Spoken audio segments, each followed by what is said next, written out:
All India Radio presents Morning News.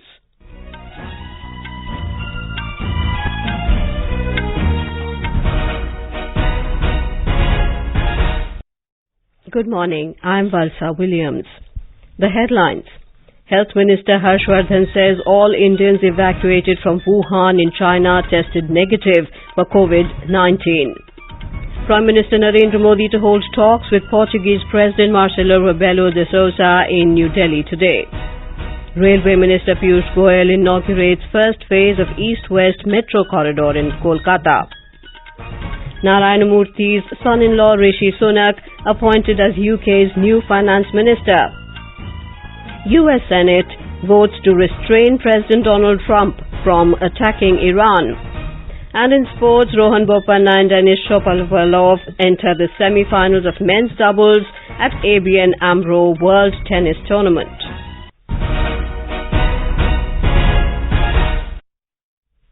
Health Minister Dr. Harsh Vardhan has said that all 645 Indians evacuated from new coronavirus-hit Wuhan city of China have tested negative for the COVID-2019.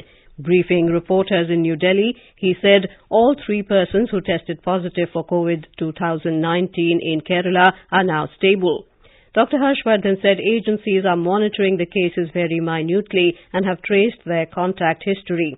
He said PMO and other concerned ministries are closely monitoring the situation and added that all states have been informed regarding guidelines. Bharat में 3 confirmed cases जो आए हैं तो ये सारे के सारे केरला के अंदर एडमिटेड हैं और इन सब की वुहान के साथ कनेक्टेड ट्रैवल हिस्ट्री है। सारे के सारे 645 के 645 लोग they have all been tested negative, they are all being monitored daily, सभी स्टेबल हैं। The Health Minister also informed that India is sending essential items like medical equipment to China as a goodwill gesture to tackle COVID-2019. He said India has also extended support to Maldives in testing samples and Bhutan in managing COVID-2019. Dr. Harsh Vardhan said the government has also agreed to support Afghanistan in testing samples. The Indian Embassy in Japan said the condition of 2 Indian crew infected with COVID-2019 on board a cruise ship off the Japanese coast is stable and improving. It said the Indian nationals are currently in a medical facility under quarantine as per the Japanese health protocol. They will be put to another round of tests in the next few days and further treatment will be carried out based on the results. A total of 138 Indians, including 132 crew and 6 passengers, were on board the ship. The Indian Embassy was in touch with the Japanese authorities to ensure the welfare of Indian nationals on board the ship. Meanwhile, China has reported 63,767 confirmed cases of COVID-19, while 505 cases have been reported from 24 other countries. The death toll in China stands at 1,487, while 2 deaths have been reported abroad. Japan and Philippines have 1 death case each. Prime Minister Narendra Modi will hold delegation-level talks with President of Portugal, Marcelo Rebelo de Sousa, in New Delhi today.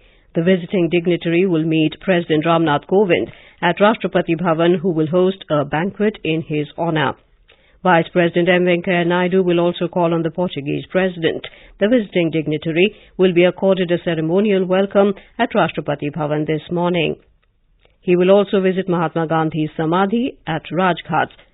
Mr. de Sousa arrived in New Delhi yesterday on a 4-day visit to India. During his visit, the Portuguese President will also travel to Maharashtra and Goa. More from our correspondent. India's relation with Portugal are marked by warmth and friendship and have assumed dynamism in the recent year. The 2 countries have active and growing cooperation in the field of economy and business, science, culture and education. They share considerable convergence on international issues. The visit will provide an opportunity for the 2 sides to review progress in various sectors of bilateral relation. It will also pursue new avenues of cooperation and exchange views on international issues of common interest. Divakar, AI News, Delhi. Railway Minister Piyush Goyal inaugurated the first phase of the East-West Metro in Kolkata yesterday evening. The passenger services in this 5.8-kilometre stretch between Salt Lake's Sector 5 and Salt Lake Stadium will begin today. Mr. Goyal announced that the remaining 10.6-kilometre stretch of the East-West Metro will be completed by December 2021. Metro का सबसे बड़ा लाभ electronic sector के जो हमारे युवा युवती काम कर रहे हैं उन सबको पहले फेज का मिलेगा। माननीय प्रधानमंत्री श्री नरेंद्र मोदी जी का सपना है सबका साथ, सबका विकास और सबका विश्वास, और उसी विश्वास को आगे बढ़ाते हुए विकास को तेज गति देना, यही ईस्ट वेस्ट कॉरिडोर के पहले फेज के इनॉग्रेशन में झलकता है। More than 2,400 crore rupees have been spent for the first phase of the East-West Metro. On completion, it will connect the two old cities of Kolkata and Howrah. It will be the country's first underwater train line where trains will ply in tunnels under the river Hooghly. Indian Railways PSU IRCTC has started booking of tickets for the third corporate train Kashi Mahakal Express. This train will run between Varanasi and Indore.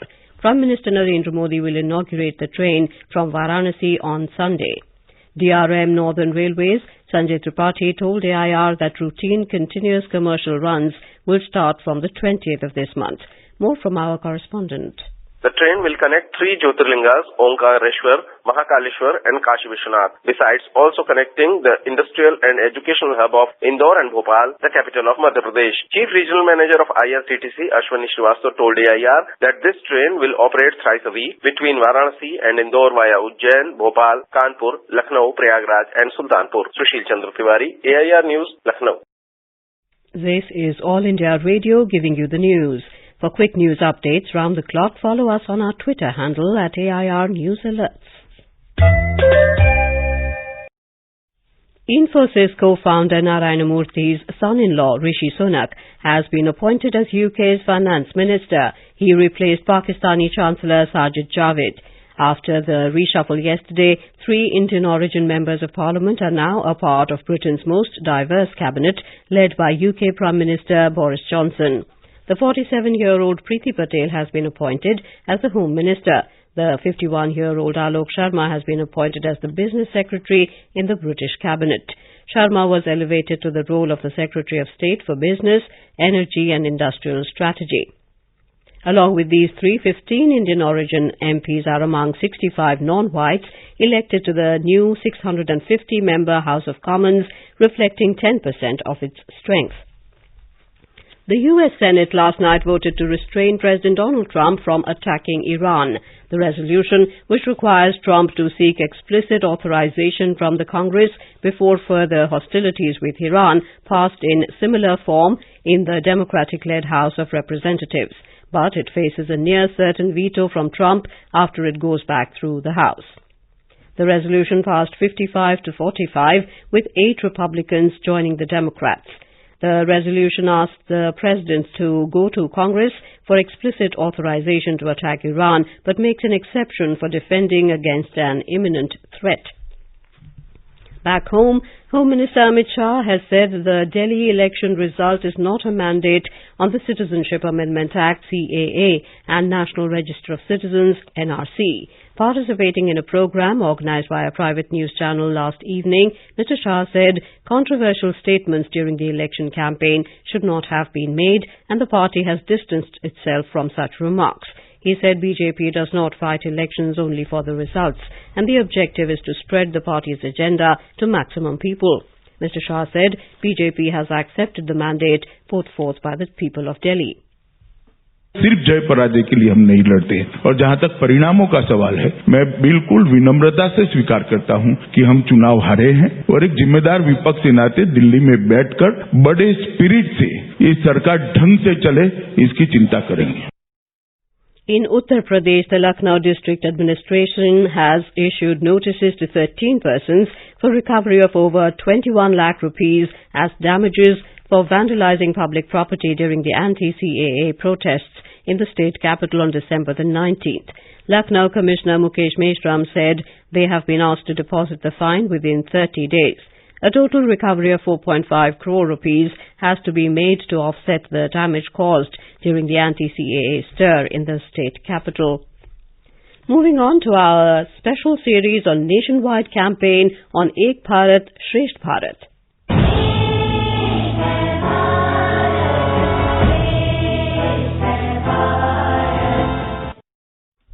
Ladakh has been paired with Tamil Nadu in the Under Ek Bharat Shresht Bharat program. Our Leh correspondent has filed this report.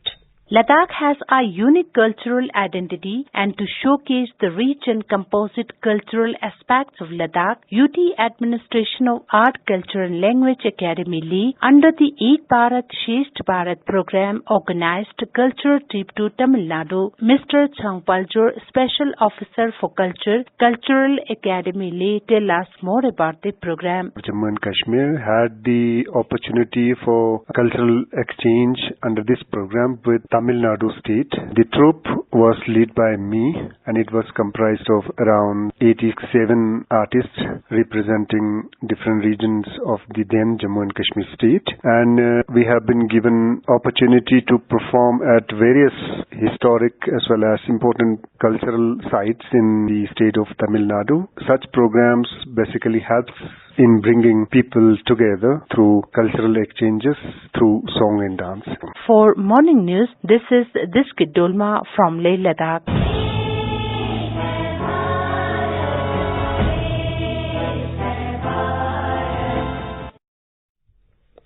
In Jammu and Kashmir, security forces have busted a terrorist hideout and seized arms and ammunition in Poonch district. Officials said police, along with the 39 Romeo Force, launched a cordon search operation at Kunayan in Poonch and busted the terrorist hideout. Senior Superintendent of Police SSP Poonch Ramesh Angral said the Special Operation Group of the police, along with Rashtriya Rifle Troops of the Army, carried out the operation. The SSP added that one AK-47 rifle, a magazine, a Chinese pistol and a pistol magazine were seized. Home Minister Amit Shah paid homage to the martyrs of the Pulwama attack. It was on this day last year 40 CRPF personnel were martyred in a terror attack in Pulwama district of Jammu and Kashmir. In a tweet, Mr. Shah said, India will forever be grateful to the brave hearts and their families who made the supreme sacrifice for the sovereignty and integrity of the motherland. Defence Minister Rajnath Singh also paid homage. In a tweet, he said, India will never forget their sacrifice. In tennis, Rohan Bopanna and Denis Shapovalov have entered the semi-finals of men's doubles event at the AMRO World Tennis Tournament last night. The duo defeated fourth seeds and 2015 champions Jean-Julien Roger and Henriette Sau 6-2, 3-6, 10-7 in the Netherlands. Bopanna and Shapovalov will now meet the winners of Henri Continen and Jan-Lennard Struff versus Jamie Murray and Ken Skupski in the semi-finals. And now for an overview of today's newspapers, it's over to VC Pramod. Thank you, Valsa. The Supreme Court flagging criminalized politics is the major focus in newspapers this morning. SC to parties, criminal records must go online is the lead in the Hindustan Times. SC plays party monitor, list candidates facing cases, explain choice, headlines the Indian Express. The Hindustan Times also highlights corona cases jump as methodology revised. The Financial Express notes, Mobile World Congress 2020 cancelled due to healthy safety concerns around the novel coronavirus outbreak. 8 phase J&K Panchayat by-poll for over 12,000 seats in March, states the Tribune, adding 45% decline in militancy in Valley last year. And finally, soil from homes of all 40 slain at Pulwama in one urn. The Times of India carries the story of Umesh Gopinath Jadhav, who travelled across India collecting soil from outside the homes of each Jawan who lost his life. And with that, it's back to you, Valsa. Thank you, Pramod. And now, before we end the bulletin, the headlines once again. Health Minister Harsh Vardhan says all Indians evacuated from Wuhan in China tested negative for COVID-19. Prime Minister Narendra Modi to hold talks with Portuguese President Marcelo Rebelo de Sousa in New Delhi today. Railway Minister Piyush Goyal inaugurates first phase of East-West Metro Corridor in Kolkata.